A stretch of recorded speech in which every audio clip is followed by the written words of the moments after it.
Hello everyone, welcome back to Spararia YouTube channel. Okay guys, so in this video I'm gonna show you a tutorial on how to show battery percentage on Infinix Smart 8 easily, so that you can easily check the remaining battery on your cell phone, and it will be easier if you show the battery percentage so you can be on guard if the battery is weak or low and needs to be charged. So how to do that? Let's check it out. Okay, first thing first that you have to do is you can go to settings menu on your phone. This is you can scroll down a little bit and you can go to about display and brightness over here.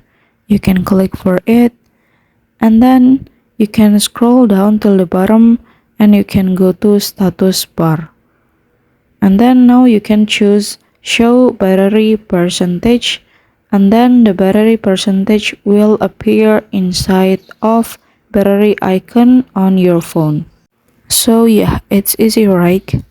Okay, then here's the tutorial on how to show battery percentage on Infinix Smart 8, and don't forget to subscribe the channel and get notified from Spotify YouTube channel so you don't miss any other interesting video. Okay, see you guys.